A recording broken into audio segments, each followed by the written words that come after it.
but I know who you are. Like your core values as a person, you treat people well. You treated me well. You showed love and respect to my family.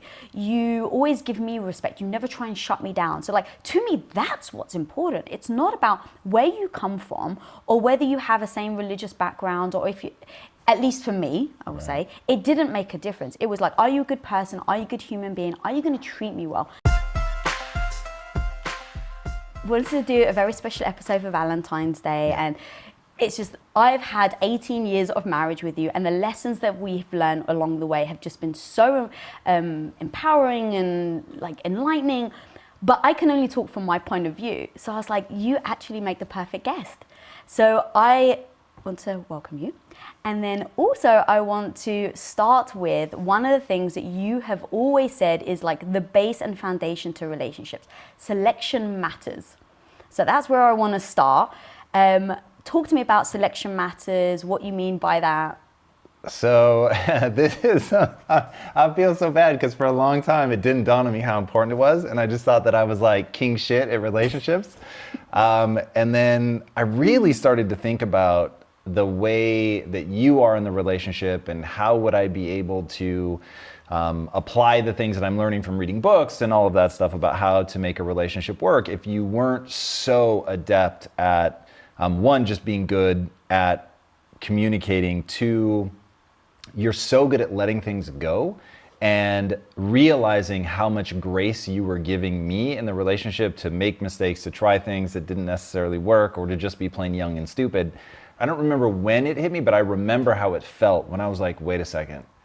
If I didn't have that, then all of the knowledge and tools and tactics wouldn't go anywhere. If you didn't have a growth mindset as well, then this would really be sort of dead in the water. And it really made me start to reflect on how much of this is actually that I have tools and tactics and how much of this is that I just really chose wisely. And really began to realize you need both for sure. You need the tools, you need the tactics, you need communication, the hard work that you were talking about in the intro.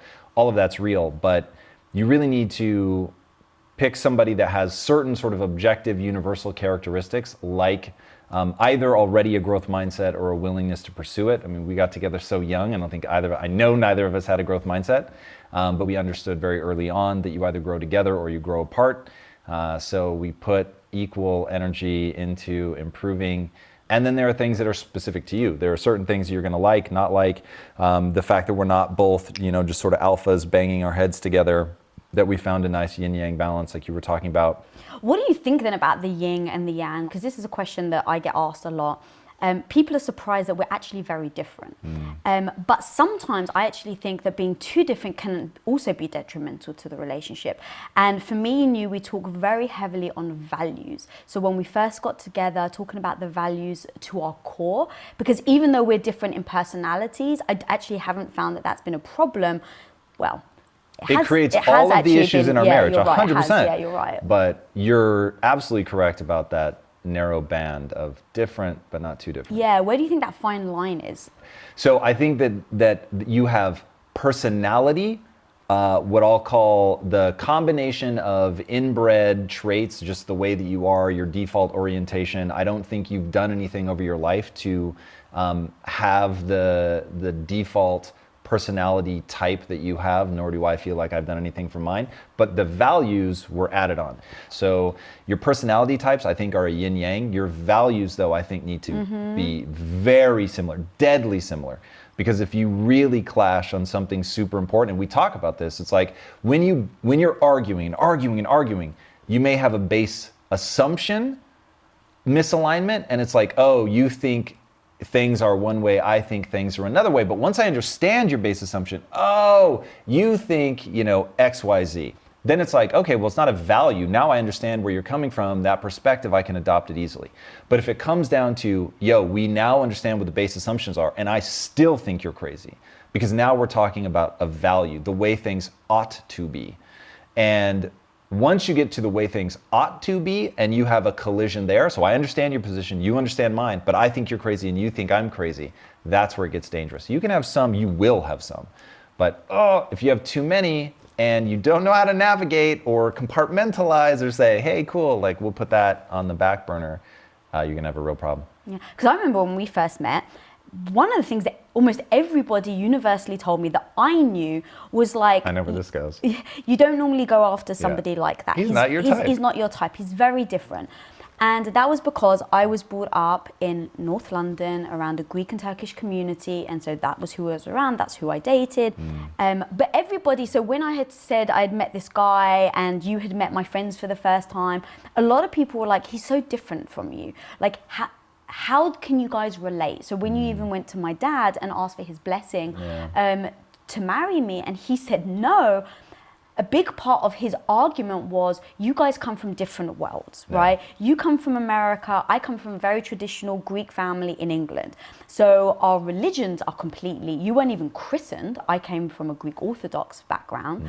And so when I hear people talking about this type of thing, from the surface, it may seem, you guys will never last. Right. Like, how are you ever going to agree on things? But I always went back to, but I know who you are. Like, your core values as a person, you treat people well. You treated me well. You showed love and respect to my family. You always give me respect. You never try and shut me down. So, like, to me, that's what's important. It's not about where you come from or whether you have a same religious background, or if you, at least for me, I will say, it didn't make a difference. It was like, are you a good person? Are you a good human being? Are you going to treat me well? So I assessed what my values were and then looked at yours and saw how they aligned well. But from the outside, I think people can just look at how you were brought up and that dictates who you are, but I actually don't agree with that. It can play out badly. There's no question. Like, so one, in a lot of things in our relationship, one of us is devoid of opinion and the other feels very strongly. So I wasn't religious at all. And when we thought we were going to have kids, you were like, look, our kids are going to be christened in a church. I had to get baptized to marry you in a Greek church. So if I had very strong religious convictions in a different direction, that would have been problematic. But you did, in a sense of, like, you were saying, I don't believe in God. And I here didn't I was believe, saying, but I wasn't giving anything up in order to get baptized. So it was like all of the traditions and all of that stuff which are wrapped around that, I didn't have any. So it was like, yes, I wasn't converting emotionally. I was doing it in order to give you what you wanted, to be able to get married in the church and all of that. But it was easy because I didn't feel like I was giving anything up. Like, if I if I was devout in another direction, that might have been a sticking point for me. Because then I would have said, okay, well, sure, I'll do it to get married, but like, I don't want to raise our kids in that religion. I want to raise them in this religion. So I think there are times where you can't BS yourself. Your dad wasn't like barking up the wrong tree. He just didn't understand us well enough to know sort of where we were. Like, you weren't actually doggedly religious. And so we sort of found an equilibrium there. We both have a sense of awe. We both know there's something bigger than ourselves. And at this point, neither of us sort of think of that in a traditional religious sense. So that was easy to overcome. Because I didn't have any trappings of religion that I felt like I was turning my back on in order to get baptized. That was easy to overcome.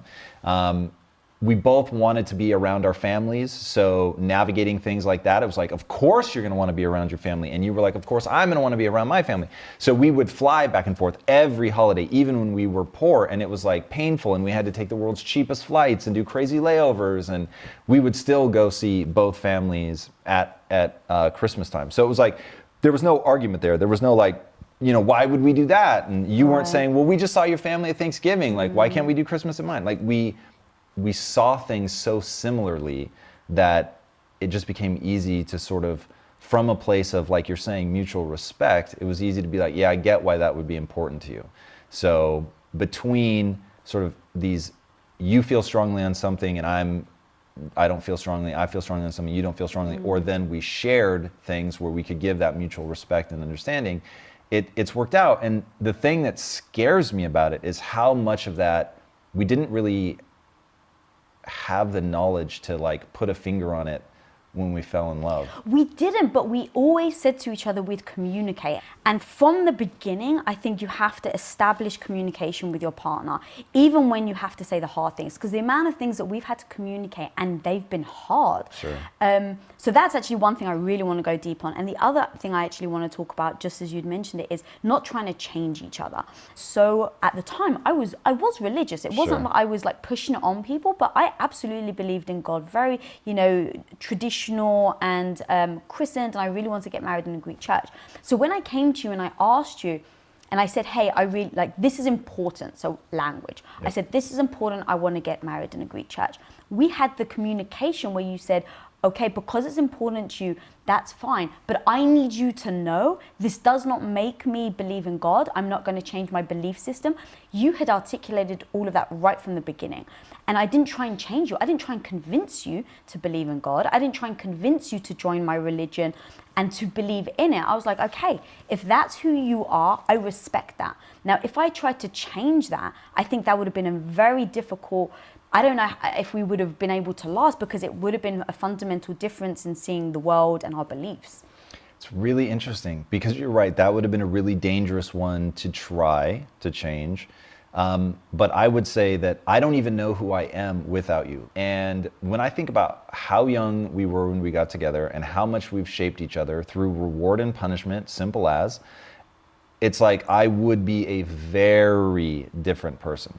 And I like that. Like I don't have an interest in trying to extract who I would be if I didn't know you any more than I would try to extract myself from the other people who have contributed so meaningfully to my beliefs and to my values, and being in a culture, even that, if that's a company, like all that stuff really shapes you.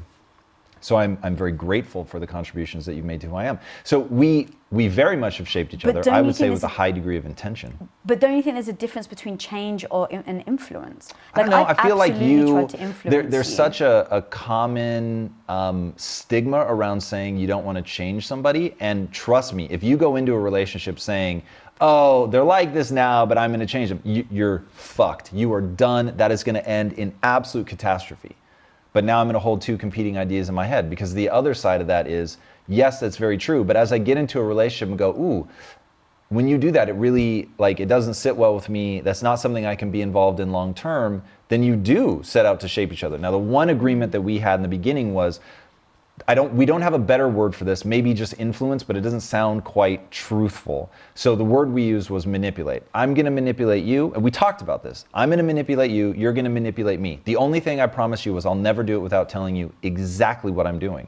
So it became very easy, where it was like, if we wanted a change, like, be healthier, exercise more, push yourself in business. I was so lazy in the beginning, and you were very direct about, hey, you promised me that you were ambitious. You promised me that you were really going to take a swing at this, but you're laying in bed for 4 and 5 hours a day. Like, you were very clearly encouraging me, pushing me, both on a reward front and on a punishment front.